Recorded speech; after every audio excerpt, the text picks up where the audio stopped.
Somewhere in rural Ohio, there is a farmhouse with pipes that haven't been touched since 1953. No water softener, no chemical treatments, no expensive filtration system humming away in the basement. Just old copper, cold water, and 70 years of hard use. And when a plumber finally cut into those pipes during a renovation a few years back, he found something that stopped him cold. The inside of those pipes was almost completely clean. No scale buildup, no chalky white crust choking the flow. Nothing. He'd been a plumber for over 30 years, and he said he'd never seen anything like it. Now compare that to the average American home, where hard water quietly goes to work the moment it enters your pipes. Layer by layer, year by year, calcium and magnesium deposits build up on the inside of your plumbing like arterial plaque. Your water pressure drops. Your water heater works harder. Your appliances wear out faster. And eventually, you're looking at repair bills that can run into the thousands. The water softener industry will tell you there's only one solution to that problem, and it'll cost you anywhere from $1,500 to $5,000 to install, plus ongoing maintenance, plus bags of salt every single month for the rest of your life. But that farmhouse in Ohio never needed any of it, because hidden inside its plumbing was a trick so simple, so cheap, and so effective that a powerful industry spent decades making sure you'd never hear about it. So let's back up for a second and talk about what scale actually is, because most people have seen it without ever knowing what they're looking at. You've noticed it, that white, chalky residue around your faucet heads, the crusty buildup on your shower head that slowly turns a strong spray into a sad, uneven trickle, the filmy ring that forms inside your kettle no matter how many times you clean it. That's scale. And what you see on the outside is nothing compared to what's happening where you can't see it at all. Hard water, which affects roughly 85% of homes across the United States, carries dissolved minerals, calcium carbonate and magnesium primarily. Now, those minerals aren't harmful to drink. That's not the issue. The issue is what happens to them when they travel through your pipes, your water heater, your dishwasher, your washing machine. When hard water heats up or simply slows down, those dissolved minerals drop out of solution. They crystallize, and they stick to whatever surface they're touching. Do that 10,000 times a day, every day, for years on end, and you end up with a problem that's invisible right up until the moment it becomes catastrophic. Inside a typical water pipe, scale builds in layers. It's slow, barely perceptible year to year. But over the course of a decade, a pipe that was once 3/4 of an inch wide on the inside can lose 1/3 of its diameter to mineral buildup. That means your water pressure quietly drops and you just think that's how the house is now. That means your water heater has to push harder, run longer, and burn more energy, just to move water through pipes that are slowly strangling themselves. The Department of Energy has estimated that significant scale buildup can reduce a water heater's efficiency by anywhere from 25 to 40%. You're paying for that every single month on your utility bill, and you probably have no idea why. Then there are the appliances, your dishwasher, your washing machine, the solenoid valves, the heating elements, the internal hoses. Scale gets into all of it. Manufacturers will tell you, quietly in the fine print, that hard water voids warranties and shortens appliance lifespan. The average water heater should last 15 to 20 years. In a hard water household without any treatment, you're looking at 8 to 12 if you're lucky. And when things finally fail, they don't fail gently. Pipes caked with scale become brittle. They crack under pressure. They corrode at the joints. A plumber doesn't just show up and replace one fitting. He starts pulling things apart and finding damage you had no idea was there.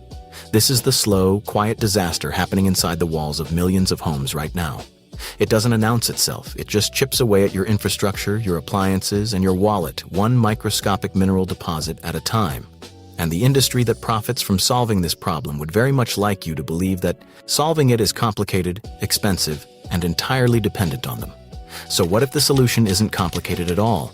What if it fits in the palm of your hand and costs less than a cup of coffee? Here's what we're talking about. A small piece of copper pipe. We're not talking about a sophisticated filtration system or a tank full of chemicals. We're talking about a 2-inch section of copper tubing, the kind you can find at any hardware store for roughly $4, installed in your water line at a specific point before the water enters your home's distribution system. That's it. That's the trick. And to understand why it works, you need to understand what's actually happening inside your pipes when hard water moves through them. Hard water carries dissolved minerals, primarily calcium and magnesium carbonates. When water is moving, those minerals stay in solution. They're invisible, harmless, just part of the water chemistry. The problem starts when the water slows down, heats up, or changes pressure. At that point, the minerals come out of solution and start looking for a surface to attach to. The inside of your pipe is the closest option, so they grab on, and they keep grabbing on, layer by layer, year by year, until you've got a pipeline that's more mineral than metal. Now, copper has a property that most people don't think about. When water flows across copper, it picks up a small but measurable charge. A very slight ionic exchange happens at the surface. Copper ions enter the water in trace amounts, parts per billion, completely harmless to humans but chemically significant. What those copper ions do is interfere with the crystallization process of calcium and magnesium. Instead of forming the hard, jagged, adhesive crystals that stick to pipe walls, the minerals form softer, rounder, non-adhesive microcrystals. They stay suspended in the water. They travel through the system. They wash out. They don't stick.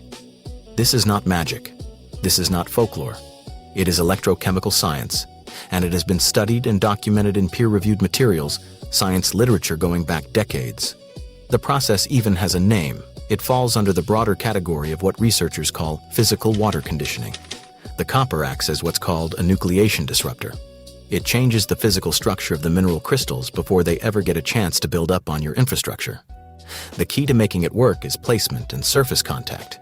The copper section needs to be installed in the cold water inlet line, ideally before the water heater and before any major branching in your system.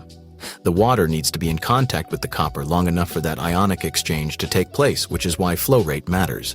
Too fast, and the contact time is too short. A standard household flow rate through a 2-inch section is generally sufficient, which is why the sizing is important. You're not guessing. There's a specific method, and it's straightforward. What you end up with is water that still contains the same minerals. Your water isn't being softened in the traditional sense. It isn't being stripped of anything. But those minerals are physically restructured so they can't form scale deposits. They pass through your pipes, through your water heater, through your appliances, and out the drain without leaving anything behind. The water tastes the same. It feels the same. Nothing about your daily routine changes, except your pipes stay clean, and they stay that way for years. Now here's where the story gets interesting, because if this technique works, and the evidence suggests it does, then the obvious question is, why haven't you heard of it? Why isn't this common knowledge? Why aren't plumbers recommending it as standard practice? The answer takes us back to 1968, and to understand what happened, you first have to understand what the water treatment industry looked like at that time. By the late 1960s, the water softener market had become serious business. Ion exchange softeners, the kind that use salt to strip calcium and magnesium from your water supply, had been gaining ground since the 1940s. But by 1968, the industry was hitting a new gear. Companies were moving from commercial installations into residential homes. They were developing dealer networks. They were building subscription models around salt delivery and filter replacements.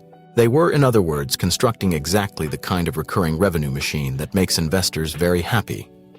A customer who bought a water softener wasn't a one-time sale. That customer was paying for salt, for servicing, for filter media, for maintenance contracts year after year after year. That's the context. That's the financial landscape that existed when a series of independent studies began circulating, studies that examined the scale-inhibiting properties of copper ionization. The findings were not ambiguous. Copper contact, under the right conditions, demonstrably reduced scale formation. The mechanism was observable. The results were repeatable. And the cost was, as you now know, essentially nothing. The response from organized water treatment lobbying groups was swift and, frankly, well-funded.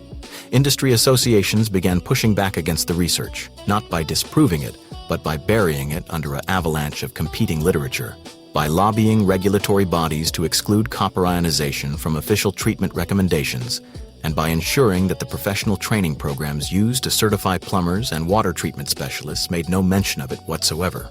If the next generation of plumbers never learned about it, they couldn't recommend it. And if they couldn't recommend it, homeowners would never ask for it. There's also something else worth noting. The research that did exist got quietly reclassified.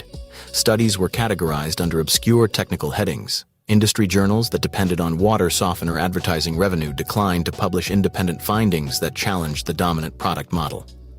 This wasn't a dramatic conspiracy with smoke-filled rooms. It was the ordinary, quieter than that. It was the ordinary grinding machinery of institutional self-interest doing what institutional self-interest always does, protecting the revenue stream. What makes 1968 the specific turning point is that this was the year several industry coalitions formalized their lobbying efforts and successfully established the testing and certification standards that water treatment products still largely operate under today. Those standards were written by people with a financial stake in a particular outcome, and copper ionization didn't fit that outcome. So for decades, the technique existed in a kind of professional underground.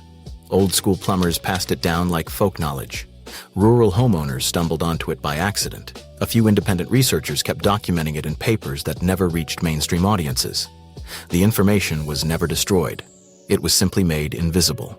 And there's a difference between something that doesn't work and something that was never allowed to compete. But here's the thing about information that gets made invisible. It doesn't disappear. It just travels differently. It moves through conversations between neighbors. It shows up in the comments section of a plumbing forum at 2 in the morning. It gets passed down from a father to a son who just bought his first house and called home asking what to do about the white crust building up around the faucet. Take Gary Hessler, a retired plumber out of rural Pennsylvania who spent 41 years in the trade. He says he learned the copper trick from an older journeyman in the early 70s and never looked back. In his words, he installed water softeners when customers specifically asked for them, but he never recommended one to a homeowner who didn't already have severe scaling problems. His go-to was always the copper fitting approach first. He estimates he used it on hundreds of homes over the decades. He says he can count on one hand the number of callbacks he got for scale-related issues afterward. And Gary isn't alone. Online communities dedicated to DIY home repair and off-grid living have accumulated thousands of posts from homeowners reporting the same basic experience. The scaling slowed, the water heater started running more efficiently, the shower head stopped clogging. These aren't controlled clinical trials. No one is disputing that. But when you see the same outcome reported independently across different water sources, different climates, different pipe materials, and different household sizes, that pattern starts to mean something. There are also professional plumbers who've quietly integrated this method into their standard practice without advertising it loudly, for obvious reasons. When your local plumbing supply chain is tied to water treatment equipment sales, you don't build a business by telling people to spend $4 instead of $400. One independent plumber in Arizona, a state where hard water is essentially a geological fact of life, documented his own informal comparison over several years. He kept records on homes he'd serviced multiple times. The ones where he'd installed a copper ionization setup consistently showed less limescale accumulation on heating elements, fixtures, and interior pipe walls than comparable homes relying solely on chemical water softeners. He published his notes on his own website. It never went viral, but it's still there. What you also find if you dig into the older homesteading literature from the 60s and 70s are casual references to copper pipe arrangements that people used not because they'd read a study, but because someone told them it worked and they tried it, and it did. The knowledge existed in practice long before anyone felt the need to explain the science behind it. That's often how the most durable solutions actually move through the world. Not through press releases, not through certification boards, through one person telling another person that something worked for them, through a handwritten note in the margin of an old plumbing manual, through the kind of quiet, persistent word of mouth that institutional gatekeepers have never quite figured out how to fully suppress. So here is what you actually do. You take a short section of copper pipe, we're talking about 1 foot to 18 inches, and you install it in line on your main water supply line just before the water enters your water heater. That's it. That's the core of it. The copper needs to be in direct contact with the flowing water, no coatings, no sleeves. Raw copper in the line, where the water moves through it every single day. The fittings will run you a few dollars at any hardware store. The pipe itself costs almost nothing. A basic plumber can do this in under an hour.